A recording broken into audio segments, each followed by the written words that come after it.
જિલ્લામાં 21 જેટલા નિર્જન ટાપુઓ પર અવરજવરની રોક, લોકોની અવરજવર પર તંત્રએ રોક લગાવી।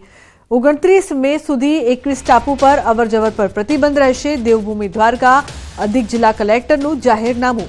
સમુદ્ર તટથી જોડાયેલા 24 ટાપુમાંથી ફક્ત 2 ટાપુ પર જ માનવ વસાહત। સમુદ્ર રસ્તે દેશ વિરોધી પ્રવૃત્તિઓ ઘટે તે હેતુથી તંત્રએ રોક લગાવી છે। કોઈપણ વ્યક્તિ ધાર્મિક પ્રવૃત્તિના નામ પર દેશ વિરોધી પ્રવૃત્તિ હાથ ન ધરે તે બાબતે સુરક્ષા વ્યવસ્થાને ધ્યાને લઈને કરાયું જાહેરનામું પ્રસિદ્ધ।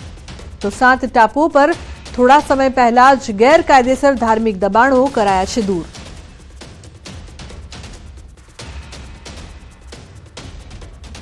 તો મહત્વનું છે કે 21 જેટલા નિર્જન ટાપુઓ પર અવરજવરની રોક રહેશે। મહત્વપૂર્ણ સમાચાર, લોકોની અવરજવર પર તંત્ર દ્વારા આ રોક લગાવવામાં આવી છે। 29 મે સુધી આ 21 ટાપુ પર અવરજવર નહીં કરી શકાય। સુરતના કાપોદ્રા વિસ્તારમાં પેટ્રોલ પંપ પર ચોરીની ઘટના। કર્મચારી દ્વારા જ લાખો રૂપિયાની ચોરીને આપ્યો અંજામ। પેટ્રોલ પંપના કર્મચારી દ્વારા રોકડા રૂપિયા 7 લાખની ચોરી કરી હિસાબ મેળવતા ચોરી થઈ હોવાનું માલુમ પડ્યું।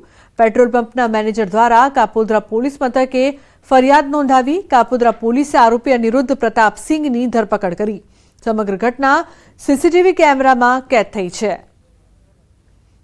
તો જે પ્રકારથી સમગ્ર ઘટના સામે આવી રહી છે, આ સમગ્ર ઘટના સીસીટીવીમાં કેદ થઈ પેટ્રોલ પંપમાં કઈ રીતે ચોરી કરવામાં આવી હતી તે જોવા મળી રહ્યું છે। કર્મચારી દ્વારા જ લાખો રૂપિયાની ચોરીને અંજામ અપાયો। તો બીજી તરફ ગીર સોમનાથ જિલ્લા કલેક્ટરે ગેરકાયદે ખનન કરતા માફિયાઓ સામે તવાઈ બોલાવી છે। કલેક્ટર દ્વારા ખનીજ વિભાગ અને રેવન્યુ વિભાગને છેલ્લા 1.5 મહિનાથી ખનીજ ચોરી મામલે તપાસ કરવા સૂચન કરાયું હતું, જેમાં સતત રેડ કરાતા 26 લીઝ ધારકો પર કાર્યવાહી કરવામાં આવી છે। આ તમામ થઈ 221 કરોડનો દંડ ફટકારાયો છે। એટલું જ નહીં, રોયલ્ટી ચોરી પણ કરવામાં આવતી હતી। તપાસમાં વિસંગતતા સામે આવી। આ તમામને પણ કરોડોનો દંડ ફટકારાયો છે।